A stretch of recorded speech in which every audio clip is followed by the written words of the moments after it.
The day my parents tried to make me choose between them was the day I chose myself instead. I remember standing in our living room, the late afternoon sun casting long shadows across the Persian rug my mother had insisted on buying, despite Dad's protests about the cost. The air was thick with tension, and their voices bounced off the walls like artillery fire. I'm Penelope, and this is the story of how I turned my parents' manipulation into my greatest source of strength. Tell your father what an irresponsible fool he's being. Mum's mascara was running, her perfectly manicured nails digging into her palms. Tell him how he's destroying this family with his indiscretions. Dad threw his hands up, his charm nowhere to be found. Oh, that's rich coming from you, Teresa. Why don't you tell our daughter about the credit card bills, about the spa weekends with your tennis instructor? I stood there, 22 years old, watching the people who were supposed to love me most in the world tear each other apart while using me as their weapon of choice. The familiar knot in my stomach tightened. Mom, Dad, stop. Penelope, sweetheart, Dad cut in, his voice suddenly honey-sweet. You're old enough to understand. Your mother is trying to paint me as the villain, but you know me. You know who's really at fault here. Mom's laugh was bitter. Malcolm, you're pathetic. Penelope, baby, you're coming with me when I leave. We'll start fresh, just us girls. Like hell she is. Dad stepped forward, his face reddening. That's when something inside me snapped.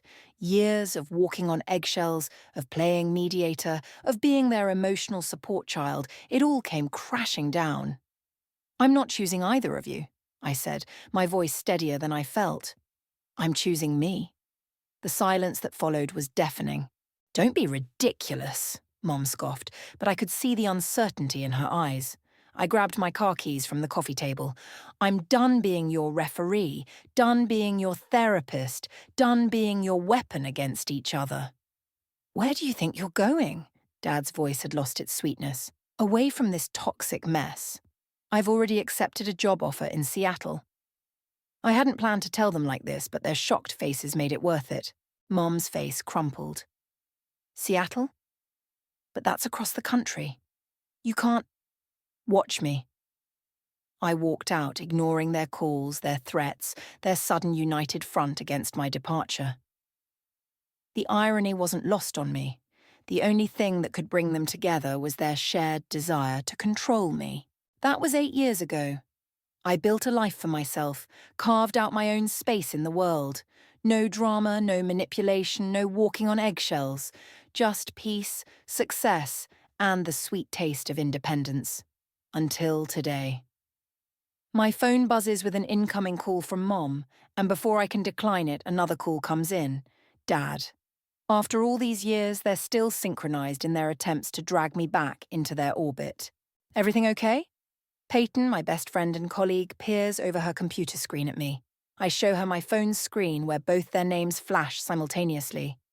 They're tag-teaming me again. Cosmic karma? She raises an eyebrow. It is their anniversary today. Well, would have been. I'd almost forgotten. 25 years of marriage reduced to bitter ashes and dueling phone calls to their only child. Should I answer? I ask, though I already know what Peyton will say. You know my vote. You've built something amazing here, Pen. Don't let them drag you back into their drama. But as both calls go to voicemail and my phone immediately starts buzzing with text messages, I feel that familiar pull. Not of obligation or love, but of something darker, more satisfying. They wanted me to choose sides all those years ago. Maybe it's time I showed them exactly what side I chose. I pick up my phone and text them both the same message. We need to talk. Peyton gives me a worried look. What are you planning? I smile, thinking of my corner office, my upcoming promotion, my peaceful life that I built without either of them. I think it's time for a family reunion, on my terms this time. The responses are immediate and predictable. Mum, finally, sweetheart, I have so much to tell you about your father. Dad, about time, princess.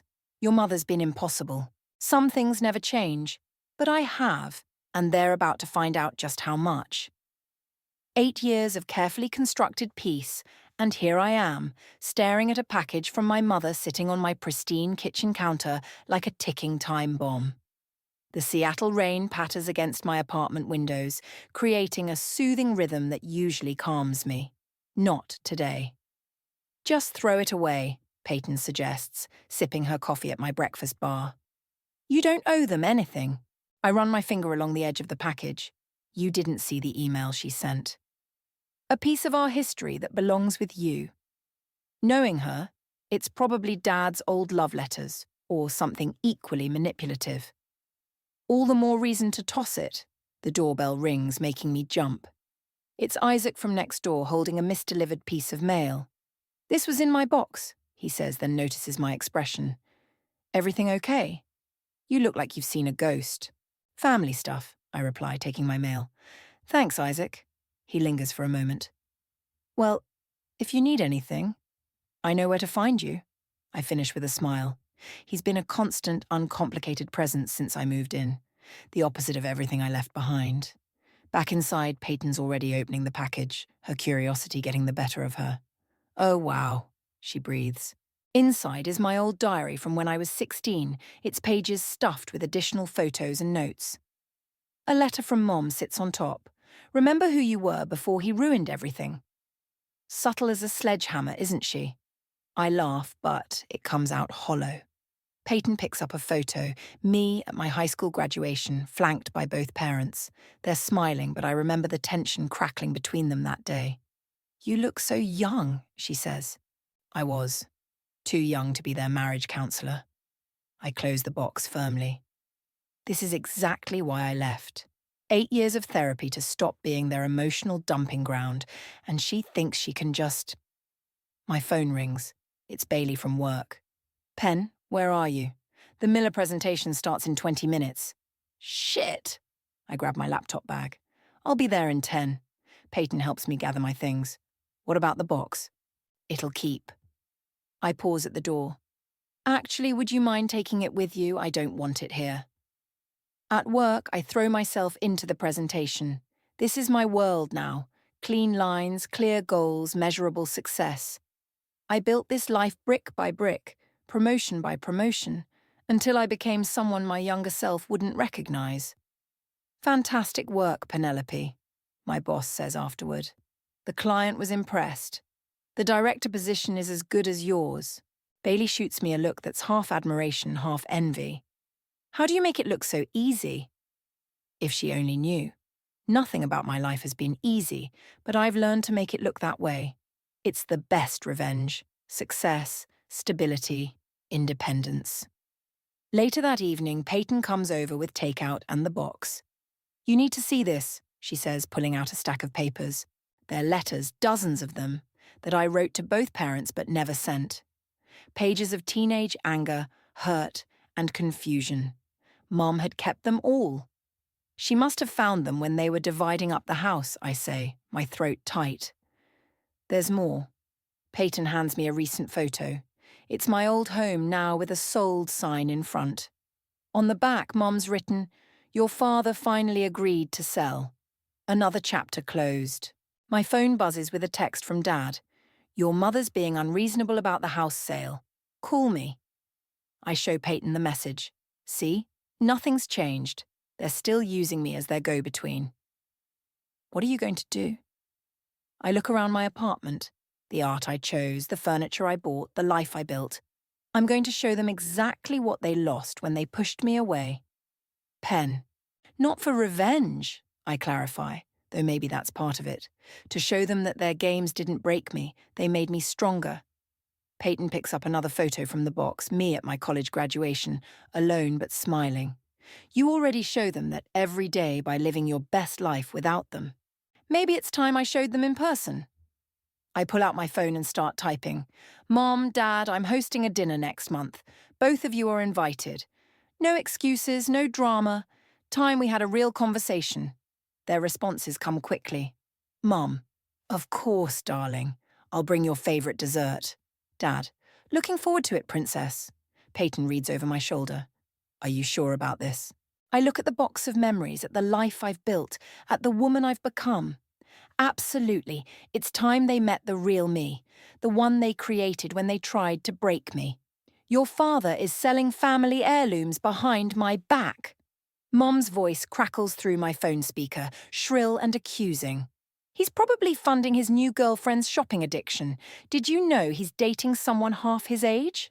I press my fingers against my temple, feeling a headache building. It's been 3 days since I invited them to dinner, and the drama has already started.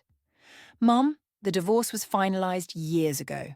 What Dad does with his things? Your grandmother's silver service, the one she specifically wanted you to have. I live in an apartment, Mom. Where would I even put a silver service? That's not the point, Penelope. She pauses, and I can practically hear her collecting herself for the kill shot. I just worry about you, sweetheart. The way he abandoned us. He didn't abandon us, Mom. You both pushed me away with your fighting. The silence that follows is heavy. Is that what he told you? Before I can respond, my work line blinks. Mom, I have to go. I have a meeting. Of course you do. You're always too busy for me these days. Just like your father. I end the call and drop my head onto my desk. A knock at my office door makes me look up. It's Bailey.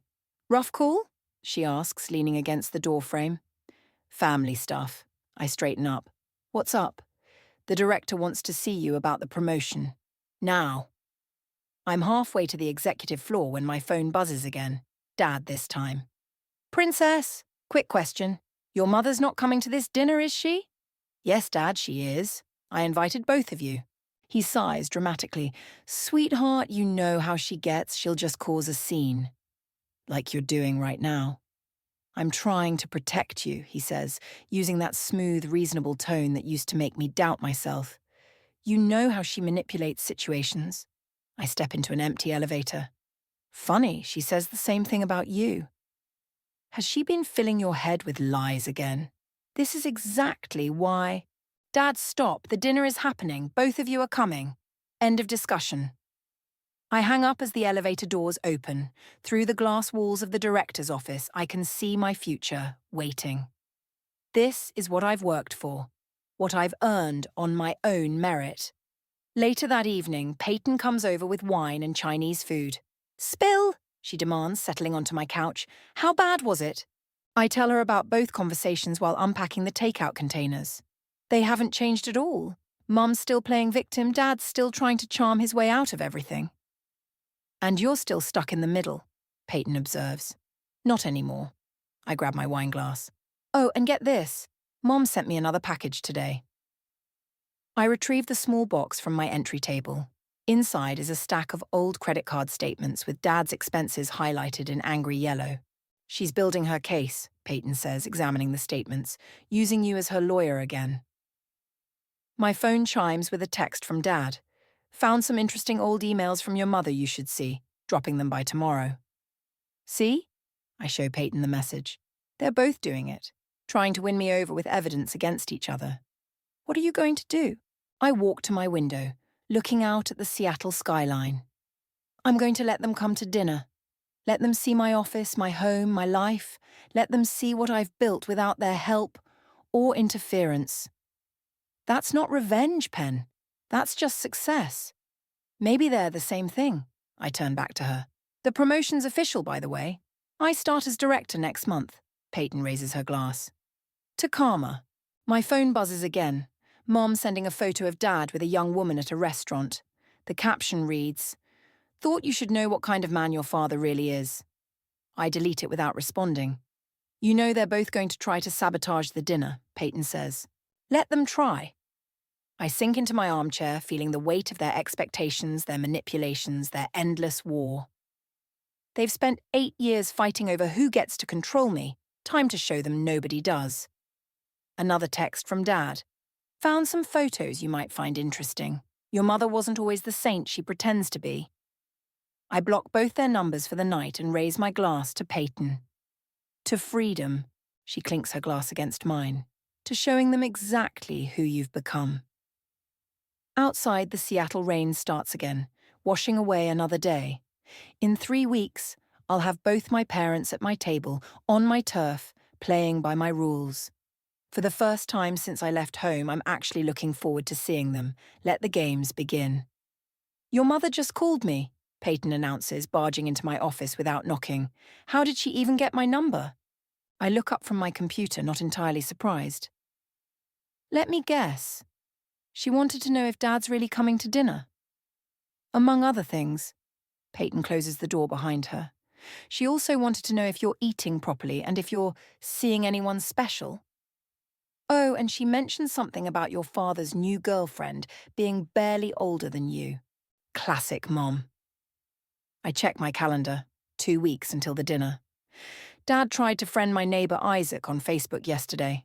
They're both getting desperate. Speaking of desperate, Peyton pulls out her phone and shows me a series of messages. Your dad reached out too.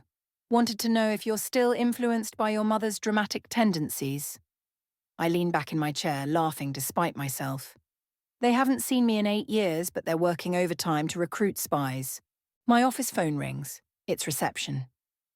Ms. Davidson, there's a delivery for you. Downstairs, I find 2 separate deliveries. A large envelope from Dad containing what looks like Mom's old emails to her tennis instructor, and a box from Mom filled with Dad's bank statements and receipts from various hotels. They're really pulling out all the stops, Peyton says as we ride the elevator back up. Wait until they see what I have planned. I toss both packages into my desk drawer without opening them.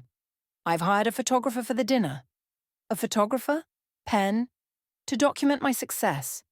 My apartment, my view, my promotion.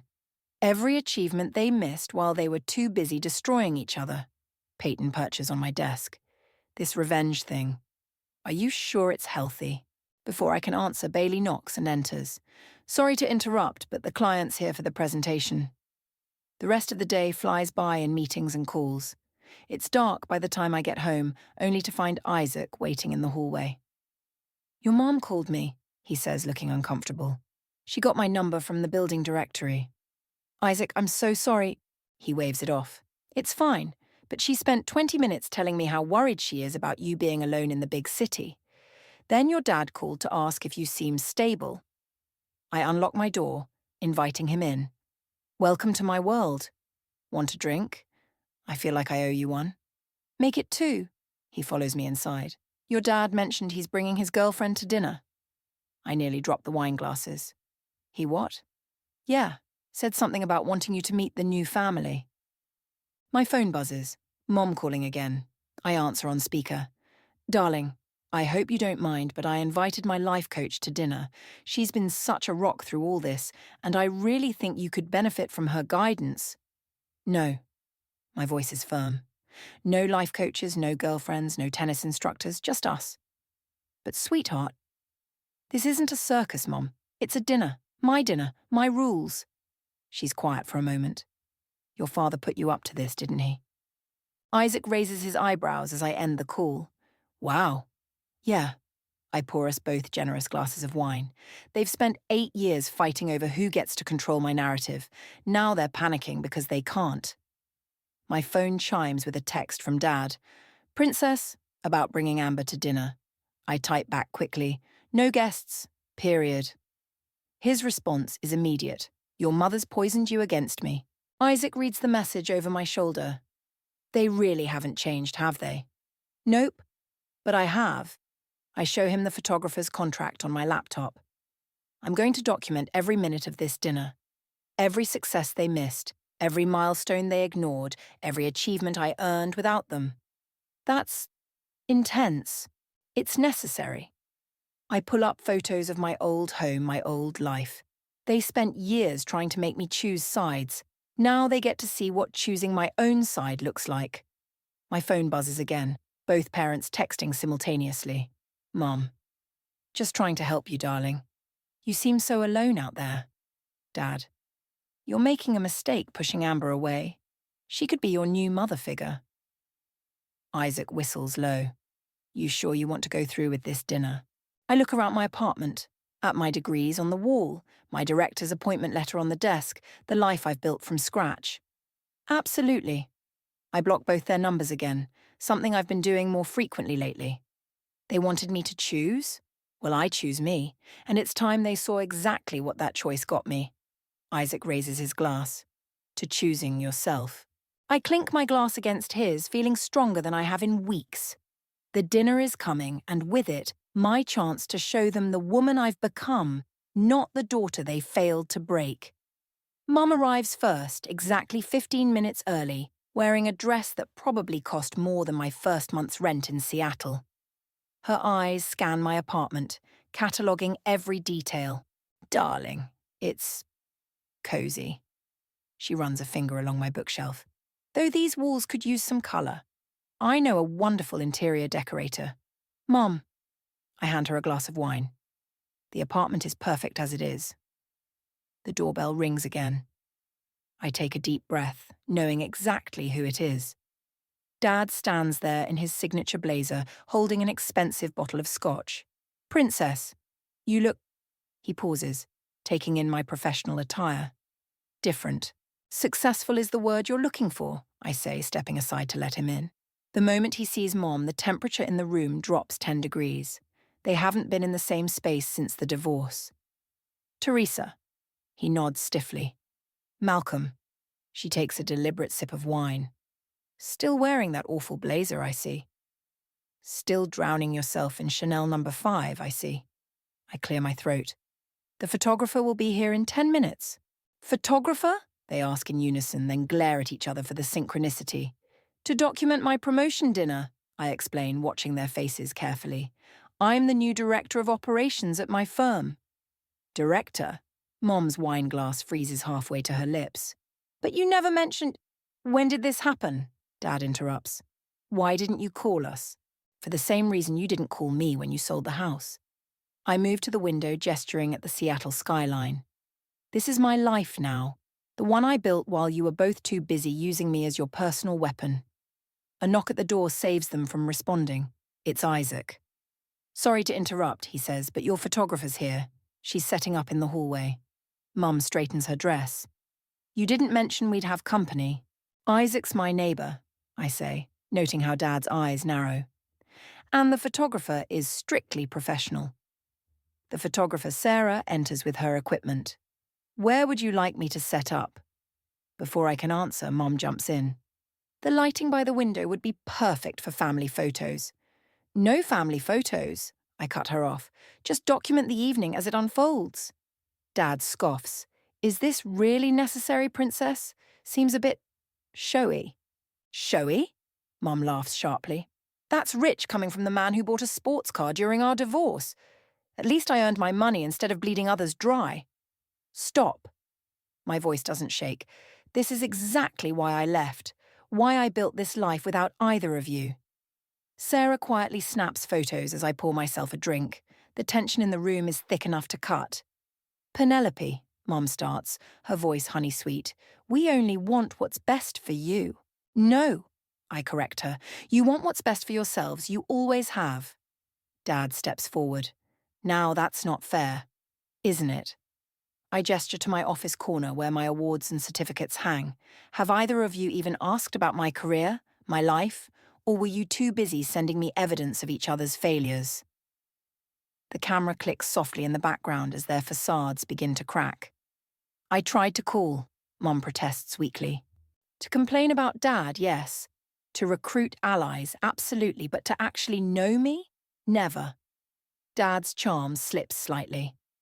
You're the one who left because you gave me no choice. The words explode out of me. You turned every conversation into a battlefield, every holiday into a competition, every moment of my life into a chance to score points against each other. Sarah captures their stunned expressions as Isaac quietly slips out, giving me a supportive nod. Mom's hand trembles as she sets down her wine glass. We never meant... To what? To make me choose? To use me as your therapist? To treat me like a prize to be won instead of a daughter to be loved? The photographer moves to capture the city lights behind us, the successful life I've built contrasting sharply with the broken family in the foreground. Dad's voice is unusually quiet. Princess, if we'd known... You did know. You just didn't care. I walk to my desk and pull out both packages they'd sent recently. You still don't. You're still trying to win, and I'm still just a pawn in your game. The camera catches the moment they see their own evidence-gathering attempts laid bare, their faces a mix of shame and defiance. Dinner will be ready in 10 minutes, I announce, heading to the kitchen. Try not to destroy anything while I'm gone.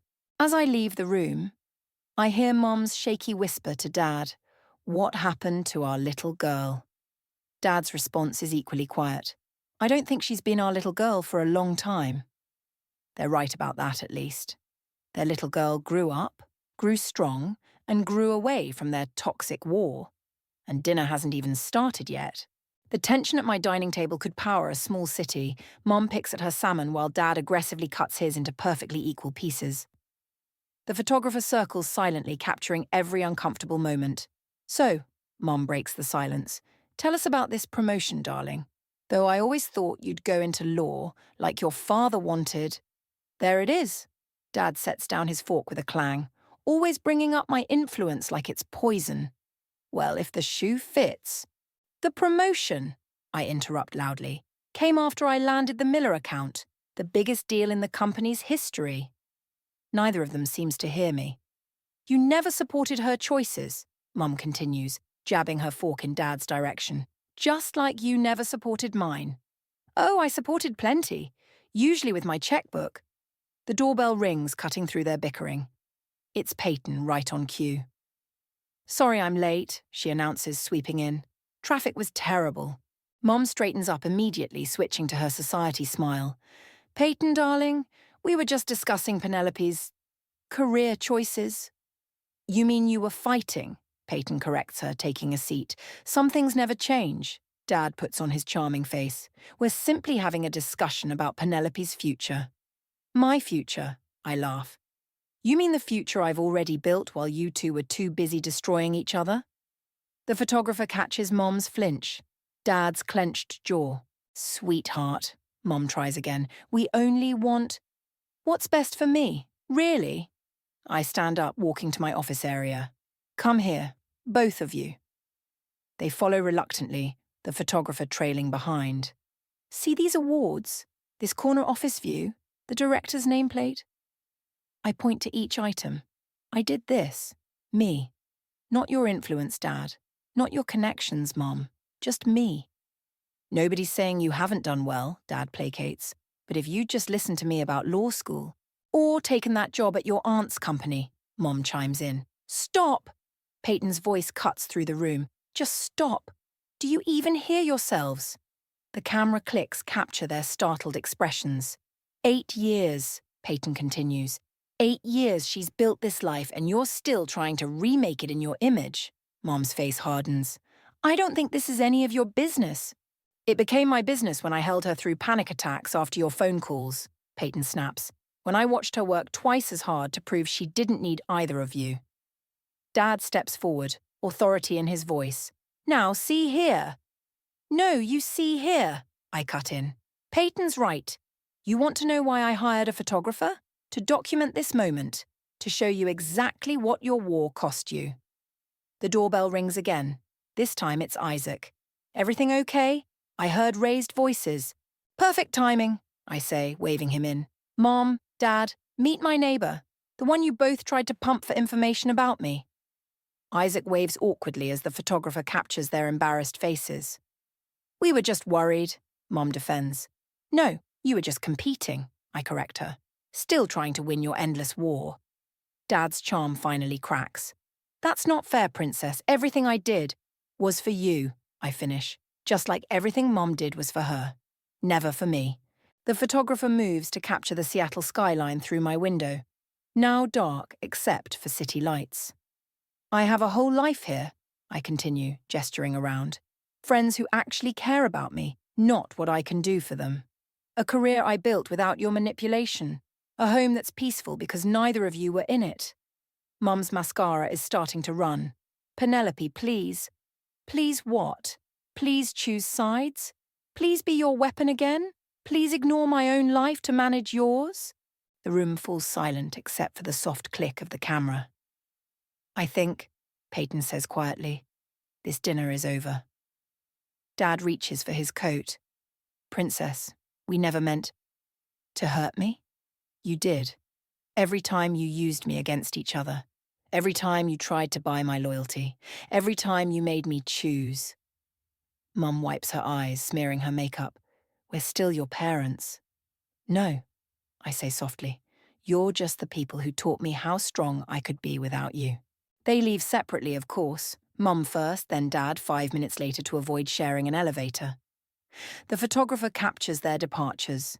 2 broken warriors finally facing the casualty of their war. After they're gone, Peyton, Isaac and I sit in the quiet of my apartment. You okay? Isaac asks. I look around at my life, my real life, built on my terms. Actually, I am. What now? Peyton asks. I pick up my wine glass. Now they live with the consequences, just like I had to. The photographer shows me the preview of the evening's shots. In every image, they look smaller somehow. Less powerful, less important. Just like their war. The photos arrive 3 days later in a sleek portfolio. I spread them across my desk at work, each image telling its own story of that night. Mum's false confidence crumbling, Dad's charm turning to dust, their faces when they finally saw the woman I'd become. Bailey peers over my shoulder. Are these your parents? They look intense. That's one word for it. I show her a particularly striking shot, both of them staring at my awards wall, their reflections ghostly in the glass frames. My phone buzzes. Mum's calling. Again. She's left 17 voicemails since the dinner. Dad's left 23. Still not answering? Bailey asks. Not yet. I gather the photos into a neat stack. I'm having them framed first. Framed? For my new office. I gesture to the corner office I'll be moving into next week. A reminder of why I'm here. The elevator dings and Peyton rushes in. Your mum's downstairs. What? In the lobby. Security called up. She's demanding to see you. I stand, straightening my blazer. Time for one last battle, I guess. Mum looks out of place in our modern office lobby, her designer outfit too formal, her makeup too perfect. She's clutching her purse like a shield. Penelope, she starts, then stops when she sees my expression. You haven't been answering my calls. I've been busy. Director duties. Don't be cold, darling. I'm still your mother. Are you? I lead her to a quiet corner. Because mothers usually care about their children's happiness, not just winning custody of their loyalty. The dinner. It wasn't what I expected. She pulls out a tissue, dabs at her eyes. Seeing your life, your success, I realized how much I've missed. By choice, Mom. You missed it by choice. Your father. Stop. I hold up my hand. If the next words out of your mouth are about Dad, we're done here. She closes her mouth, then opens it again. I saw the photos, the ones your photographer took. I'm having them framed. I looked so bitter, she whispers. So angry. Is that really how you see me? It's how you are, Mom. How you both are. Bitter. Angry. Stuck in a war that ended 8 years ago. Security guards are watching us discreetly. Through the glass walls, I can see Peyton and Bailey pretending not to watch from the elevator bank. I want to do better, Mom says finally. I want to know you, the real you, not just the daughter I tried to shape. It's too late for that. Please, Penelope, I'm trying. Now you're trying. After 8 years of using me as your personal spy against Dad, after sending me evidence of his failures, after trying to manipulate my friends for information. She flinches at each accusation. The photos, I continue, aren't just art, Mom. They're documentation of who you became, of who I became in spite of it. Your father called me, she says quietly. After the dinner. We talked, really talked, for the first time since the divorce. That stops me. About what? About you. About how we failed you. About how incredible you are despite us. My phone buzzes, Dad calling again. I silence it.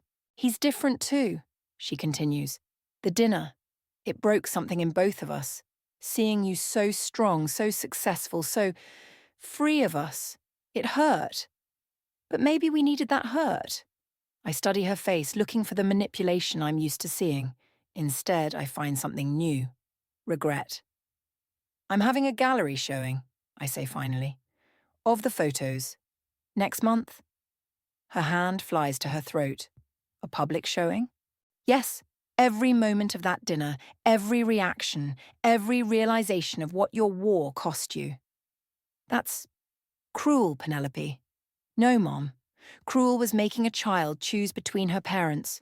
Cruel was using that child as a weapon. This, I gesture to the photos in my portfolio, this is just karma. She stands, smoothing her skirt. Will you invite your father to the showing? I'm inviting both of you. One last time, you'll have to face what you've done. Together. And after that, I think of my new office, my chosen family, my peaceful life. After that, if you both can prove you've really changed, maybe we can try building something new, something healthy. She nods, tears falling freely now. I'll be there. And Penelope? I'm sorry. I watch her leave, her shoulders straight but her steps heavy. Peyton appears at my side. You okay?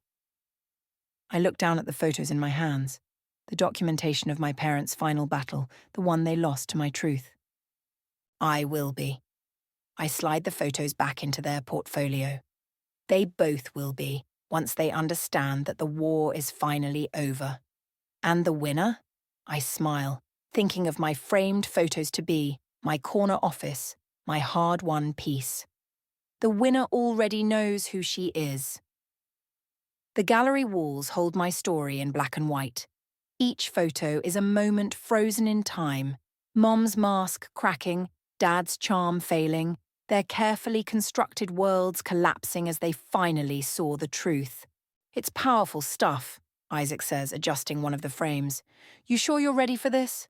I straighten my dress, checking my reflection in the gallery window. They'll be here in 10 minutes. Separately, of course. Peyton arrives with champagne. Liquid courage? Not tonight. I want to be clear-headed for this. I need to remember every second. The gallery door chimes. Dad enters first, looking older than at dinner. His eyes move from photo to photo, each one a punch to his carefully maintained facade.